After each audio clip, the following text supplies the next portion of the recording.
ہے قول محمد قول خدا فرمان نہ بدلا جائے گا، ہے قول محمد قول خدا فرمان نہ بدلا جائے گا، بدلے گا زمانہ لاکھ مگر قرآن نہ بدلا جائے گا۔ ابھی آپ حضرات قاری صاحب کی تلاوت کلام اللہ سے اپنے قلب و جگر اور دل و دماغ کو معطر کر رہے تھے۔ یقیناً قاری صاحب کی خوش روحانی اور فصیح و بلیغ کلام اللہ کی حلاوت و چاشنی نے واقعی چاشنی کا سینہ چاٹ کر کے آبشاروں کی گنگناہٹ بھر دی ہے۔ قاری صاحب جب محو قرأت تھے تو یوں محسوس ہو رہا تھا کہ نور کی برسات ہو گئی، فضا خوشگوار ہو گیا اور مجلس آشنائے بہار ہو گئی، اور اندر دل سے یہ کہہ رہا تھا پڑھے جاؤ کلام الہی ایک مخصوص لہجے میں، پڑھے جاؤ کلام الہی ایک مخصوص لہجے میں، صفائی ہوتی جائے قلب کی ہر ایک لمحے میں۔ برادران اسلام، اب تک آپ سامعین تلاوت کلام اللہ سے مستفید ہو رہے تھے۔ اللہ جل جلالہ وعم نوالہ کے بعد اگر کوئی ذات قابل تعریف و توصیف ہے تو وہ سرکار کائنات، فخر موجودات، تاجدار بطحہ، پاسبان حرم،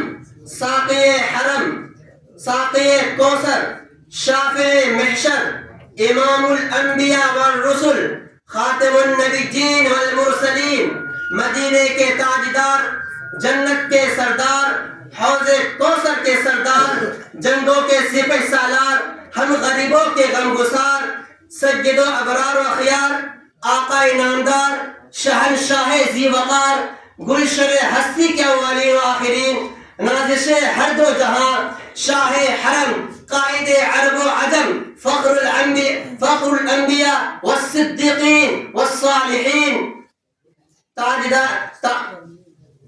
حضور پر نور جناب محمد رسول اللہ صلی اللہ علیہ وسلم کی ذات گرامی ہے، جو خلاصہ کائنات ہے، جو وجوہ کائنات ہے، جس کی برکت سے اس دنیا کی تزئین کاری ہوئی، پھولوں کو خوشبو ملی تو کلیوں کو چٹکنے اور نکھرنے کا ہنر آیا، بیابانی کو چمنزاری کا سلیقہ آیا۔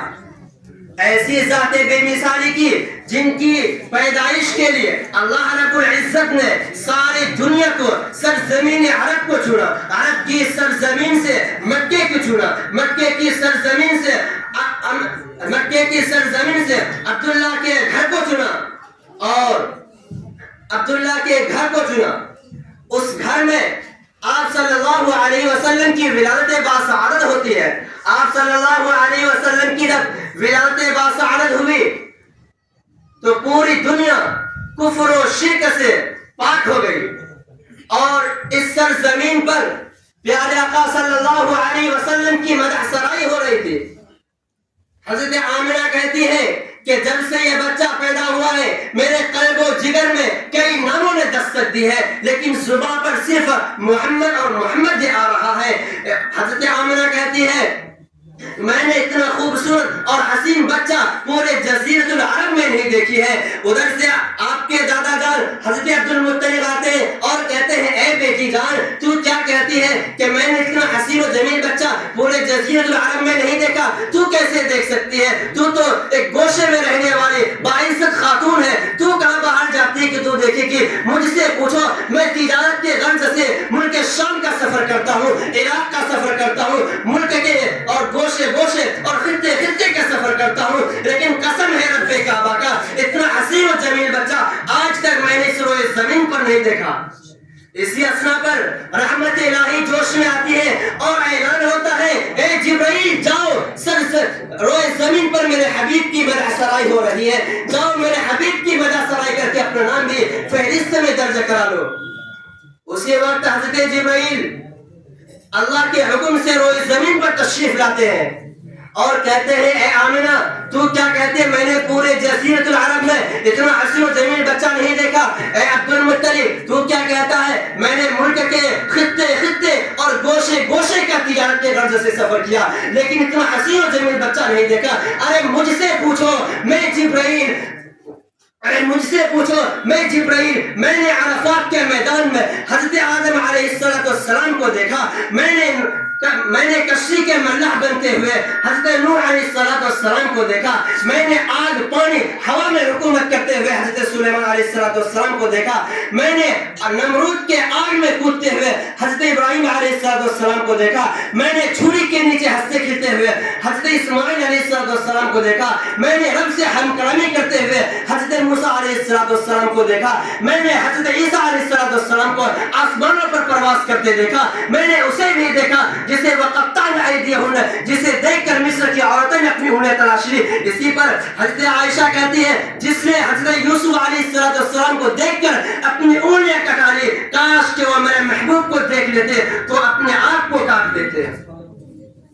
ہے کمال رتبہ مصطفیٰ بلغ العلا بکمالہ ہے کمال رتبہ مصطفیٰ بلغ العلا بکمالہ. یہ اثر ہے ان کے جمال کا کشف الدجا بجمالہ. کس ایک ادا کی تو بات کیا حسنت جمیع خصالہ. کس ایک ادا کی تو بات کیا حسنت جمیع خصالہ. وہ خدا کا جس نے بتا دیا صلو علیہ وآلہ. رسائی حضرت جبرائیل سدرا کے مکان تک ہے. رسائی حضرت جبرائیل سدرا کے مکان تک ہے مگر معراج سرور تو مکان سے لا مکان تک ہے. رسائی ان کی اے عارف بتاؤں کیا کہاں تک ہے. رسائی ان کی اے عارف بتاؤں کیا کہاں تک ہے. وہیں تک دیکھ سکتا ہے نظر جس کی جہاں تک ہے. برادران اسلام اب میں بلا کسی تاخیر و تمہید کے ایسی ذات بے مثالی کی تصویر کشی کے لیے ایک ایسے شاعر کی طرح متوجہ ہونے کی جرأت و جسارت کر رہا ہوں جن کی آواز میں ایسی کشش کہ جسے سن کر اڑتا ہوا پرندہ بھی فضا میں ٹھہر جائے. جن کے کلام میں پھولوں کی مہک گلگل کی چہک کلیوں کی چٹک ہے تو باطل کے لیے تلوار بھی ہے. جن کے اشعار میں ستاروں کا تبسم جھڑتا ہے تو شبنم کی مسکراہٹ ٹپکتی ہے. جن سے میری مراد استاد محترم جناب قاری انصار صاحب دامت برکاتہ عالیہ ہے. میں حضرت سے نہایت ہی مؤدبانہ اور مخلصانہ انداز میں درخواست کروں گا کہ حضرت آئے اور نذرانہ عقیدت پیش کرے.